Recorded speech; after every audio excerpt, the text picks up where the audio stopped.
Hello and welcome to the program. This edition covering Nigeria's Northeast.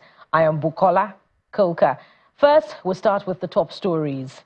The River State Police Commissioner, Mr. Olatunji Disu, is addressing speculations about police presence at the River State House of Assembly quarters. In an exclusive interview with Channels Television, Mr. Disu clarifies that the police deployment to the Assembly residential area is not a takeover, as being speculated, but a proactive measure to prevent any potential breach of law and order. Regarding the interim court order restraining pro-Wike lawmakers from accessing the Assembly quarters, the CP notes that the command is yet to receive official notification of the court order.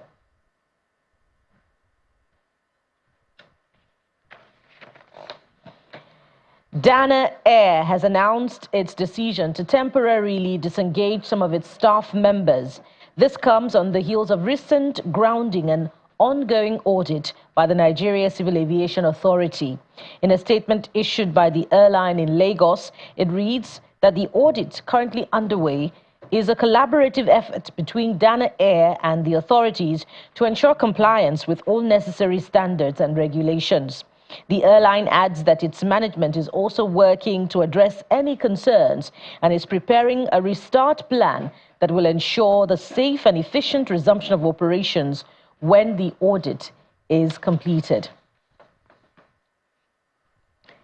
The Nigeria Safety Investigation Board, NSIB, has confirmed that an aircraft belonging to Zejet Airline skidded off the runway at the domestic wing of the Murtala Mohammed Airport this morning. The aircraft, with registration number 5NBZZ, arrived in Lagos from Abuja and had about 52 persons on board. The NSIB said its GO team has been deployed to the site of the incident.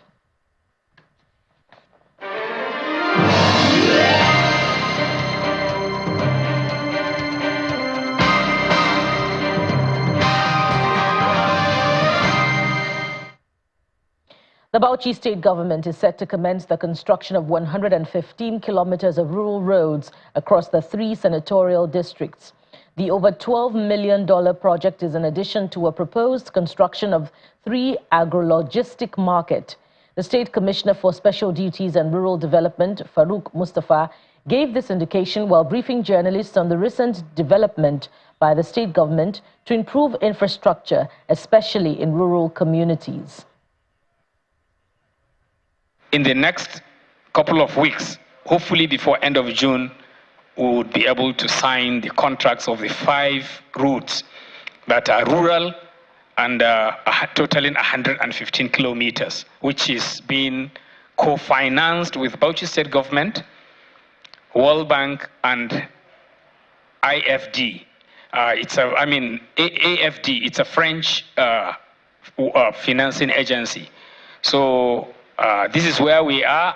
That is, in addition to that, we have 3 agro-logistics markets, which currently the State Project Implementation Unit management staff are right now in Abuja with the World Bank experts, trying to appraise and approve the proposed markets, which are 3 in number, 1 in Bauchi South, 1 in Bauchi Central, and 1 in Bauchi North, which after the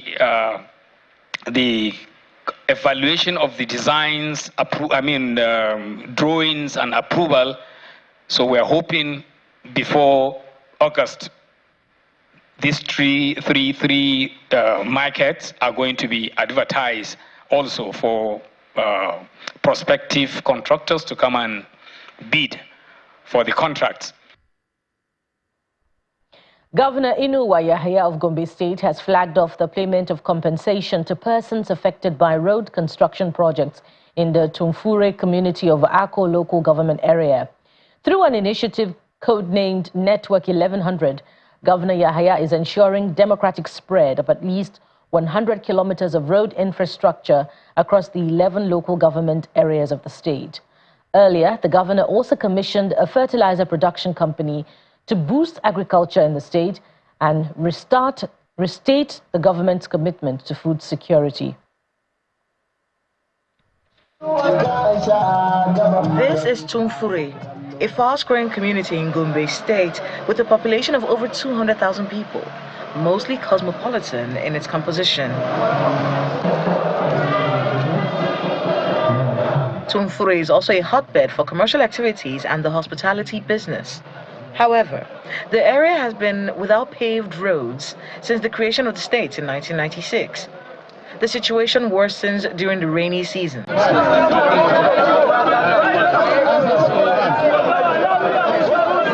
As part of the Network 1100 initiative, Governor Inuwa Yahaya is compensating those affected by the planned road construction projects in Tumfure. This road project is being one of the 110 Network 1100 programs that we are doing. It's part of our local government. It's going to cover 11 kilometers in this vicinity, just this locality. And we have worked on several others. But this one is going to take 9 months. It's going to cost about 11 billion naira. Already the contractor has been mobilized. We paid him 30% of this money. So he has no cause to complain about payment. The state government wants to unlock the business potential of Tumfure community by expanding the major road in the community. Tumfure, by and large, has become a highbrow area in Gombe State, and then it has become an area that is very difficult, not very good roads. Even for you to walk, to trek normally, it's not very good. Residents believe the project will expand the developments in the area. Now, thank God that we are here, and we pay them, and by God's grace, we are going to give them 2 weeks after payment, that everybody should leave that place, because we want to start working there. Well, during rainy season, we used to suffer because of the flood, but we hope by the end of this road, I think we will have dredges that water will follow that place. We supported them, and we shall continuously support them. He also commissioned a fertilizer production company, restating his government's commitment to food security in the state. For the benefit of our people. Staying in Gombe State, the police command says it is using the stick and carrot approach in its fight against crime.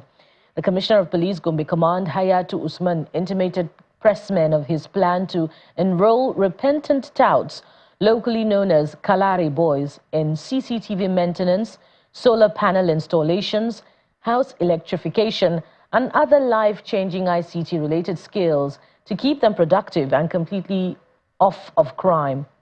In a brief session with government officials, religious clerics and civil society organizations and repentant Kalari boys, the police, in collaboration with non-governmental organizations and the state government, are weaving a strong synergy to boot out crime in the state. As one of the safest states in Nigeria, Gombe still witnesses flashes of criminal activities in some youth, locally called Kalari boys. These youth and similar groups show up at political events to cause disruption, and on other days they rob people of their belongings and generally disturb the peace.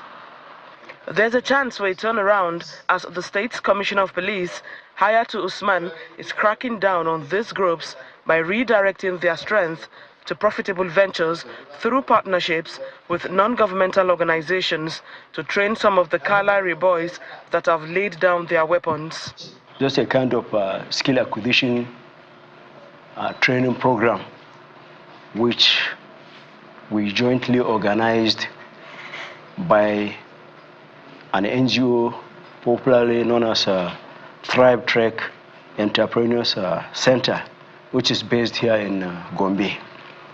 The aim is to train the youth that are jobless, or I can say they are less privileged. And I think because of the condition that they found themselves, they decided to venture into crime. So that is why we now decided, we came up with this idea in collaboration with these NGOs, with the backing of the state government under the leadership of His Excellency Alhaji Muhammad Inuwa Yahaya, so that we join hands together to make sure that at least these boys are trained and their mindset is changed. This carrot and stick approach is being explored alongside the command's community policing strategy. We are confident that we are going to make it. We are not doing it to impress anybody. We are just doing it as part of our work, what we call carrot and stick approach. For those of them who are not ready to change, definitely the law will come after them. That is our belief. Those of them that are ready to change will draw them near us, closer to us, so that we will help them and to help them to change their life, which the whole society will benefit. So that is the aim. Applauding the resourcefulness of the commissioner, Gombe State government promises strong support towards the initiative. I congratulate the Commissioner of Police for its foresightedness in accepting the proposals of this NGO and in its community policing drive agreed to run this workshop. I thank you so much, CP, and I also thank your team for giving you all necessary support required to actualize this program. The primary purpose of government is to provide peace, security, and good governance to the people.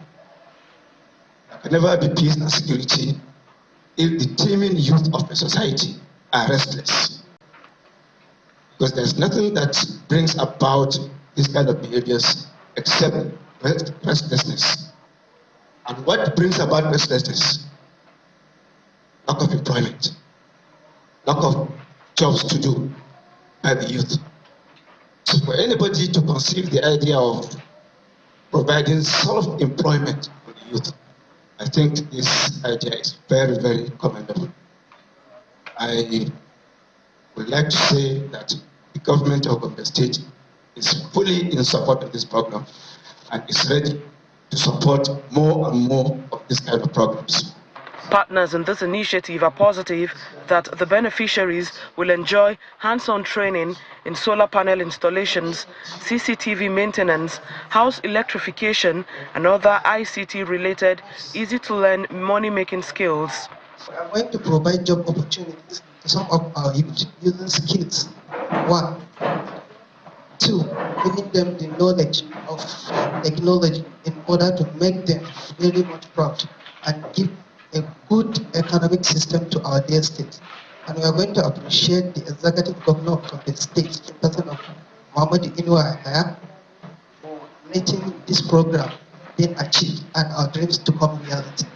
The State Police Command warns criminals that this project has not softened its stance, as it will not hesitate to arrest and prosecute anyone who breaks the law to maintain a peaceful and business-friendly environment.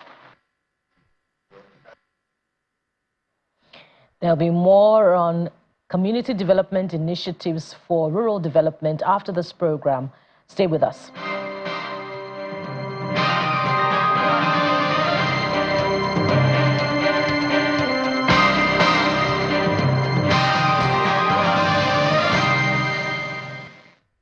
Welcome back.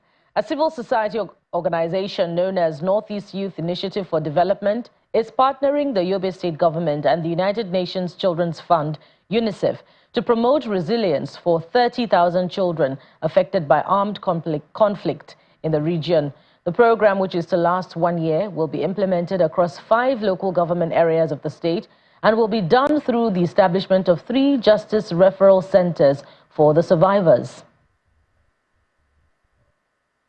Years of insurgency in northeast Nigeria has had a profound impact on women and children, especially young girls who are more vulnerable to abductions and sexual violence in the hands of their abductors, forced into early marriages and childbearing, as witnessed in the Chibok schoolgirls' abduction in Borno State in 2014 and Dapchi schoolgirls' abduction in Yobe State in 2018, among several other pockets of attacks on various communities in the region.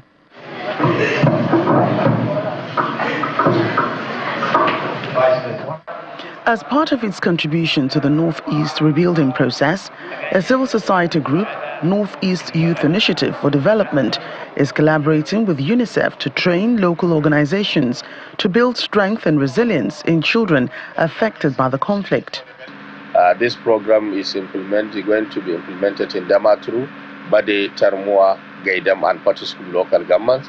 And we are going to implement it as a child protection project that covers all aspects of child protection, providing all the needed support to children affected or vulnerable children in those communities. We are targeting thousands of children, but specifically for programs like psychosocial support, we are targeting to reach about 30,000 children, while other support we have that range between 100 to 300 children. For the Yobe state government, the child protection laws passed by the State Assembly is pivotal in providing protection for the survivors.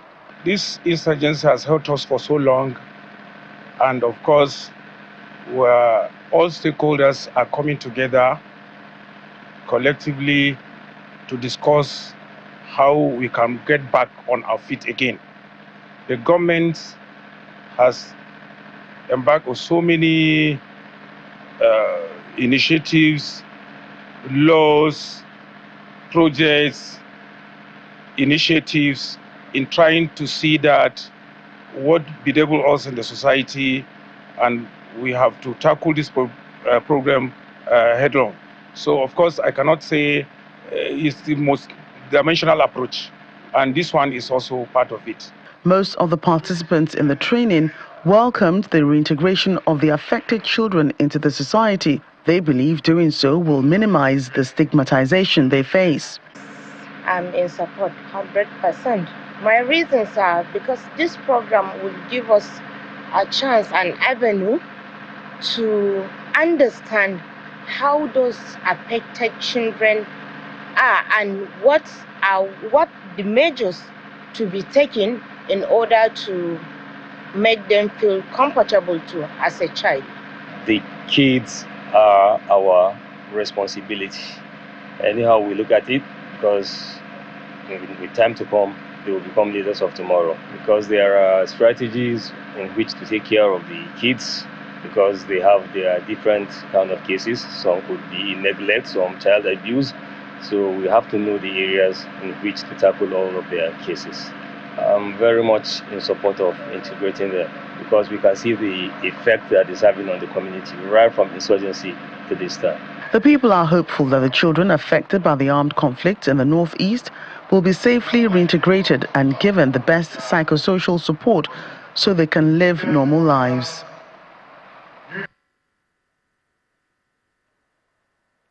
The Taraba state government is faulting the Minister of Power, Mr. Adelabu Adebayo, and the federal government for neglecting the state after more than 3 weeks of total electricity blackout was experienced in Taraba state and in some parts of the northeastern region of the country. This follows the vandalism of 4 transmission line towers along Jos to Gombe, 330 kV line, thereby leading to power outage and crippling economic activities in the state.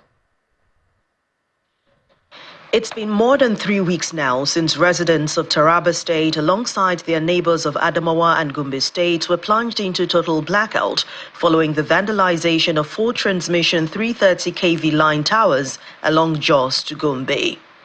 This situation has crippled economic activities, coupled with the hike in the pump price of premium motor spirit, leaving only those with generating sets to run their homes and businesses, just as water supply to homes is now dependent on water trucks for daily water needs. At night, visibility is poor as drivers only depend heavily on their headlights due to the power outage which powers the street lights in some areas. Added to the residents' troubles is the high temperature, which has caused unimaginable discomfort and sickness, forcing residents to seek shelter under trees.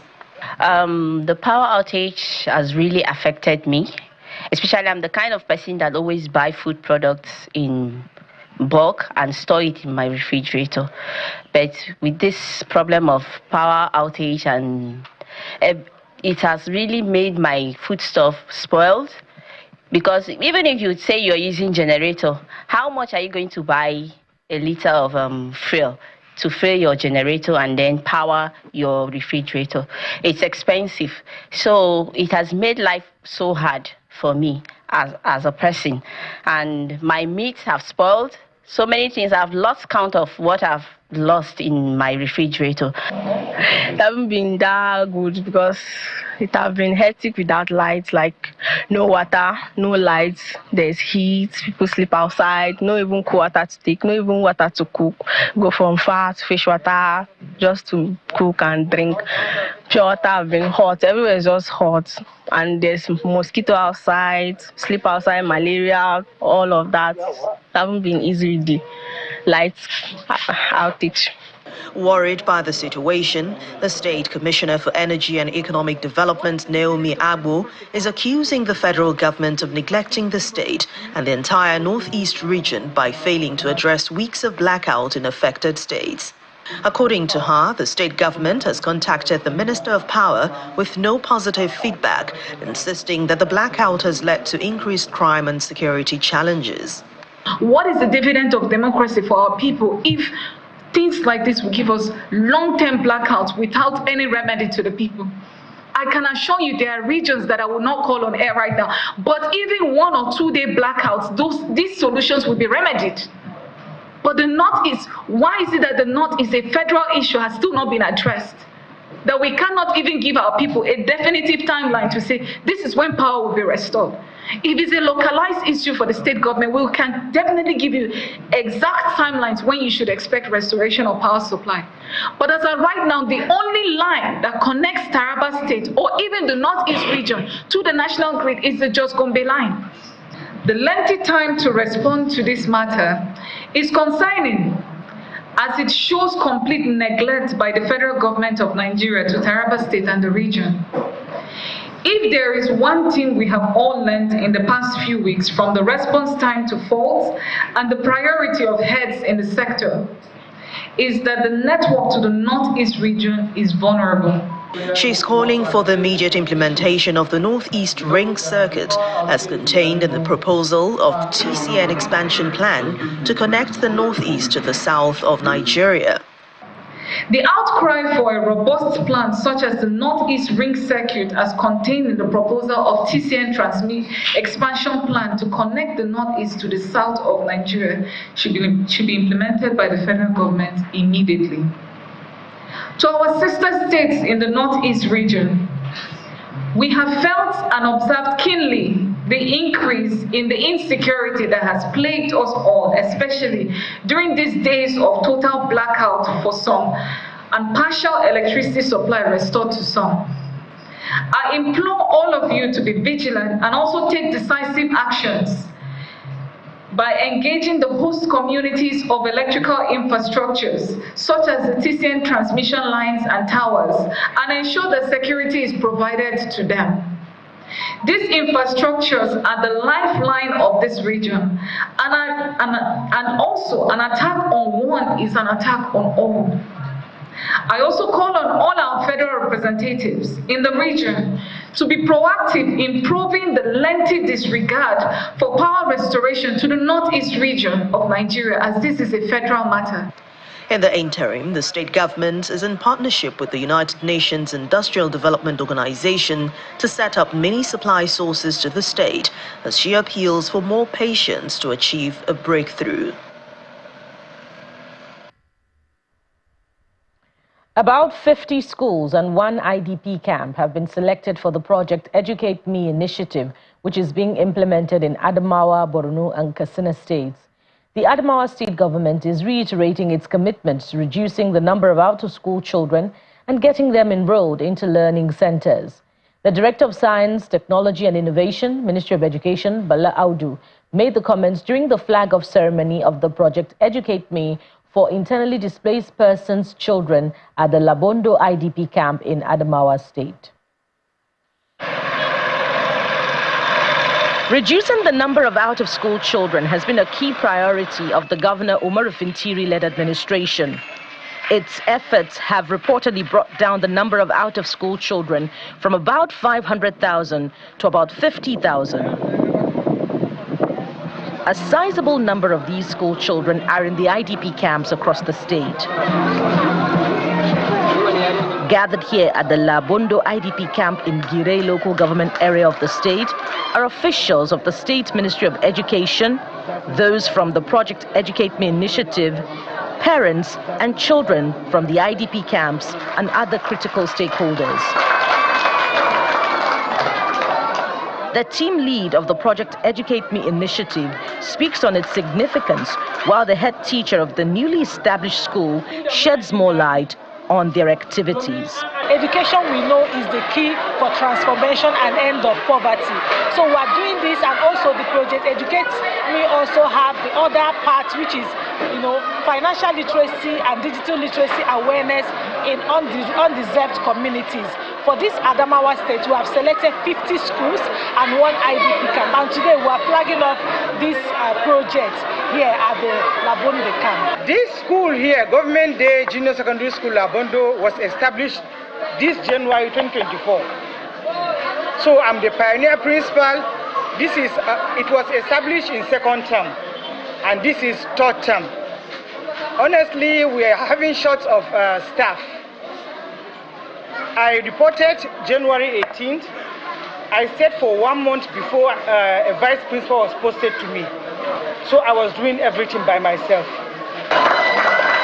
The Adamawa State Planning Commission, which oversees the project, commends the efforts of the state governor, while the Director of Science, Technology and Innovations, Ministry of Education, provides assurance that there will be deployment of more teachers.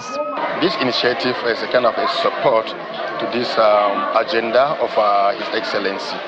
So and also a kind of a laudable project initiative for the people of Labondo, who will be kind of receiving a free education mentoring and also a kind of financial literacy and digital literacy. Now that we heard them very well that the teachers have not been deployed to these schools, as soon as I get back to the ministry, I will inform my honorable commissioner so that teachers are sent to these schools to be able to have the school in good stand. This initiative is expected to provide equal access to education for the less privileged, and expectations are high that this will transform their lives for good.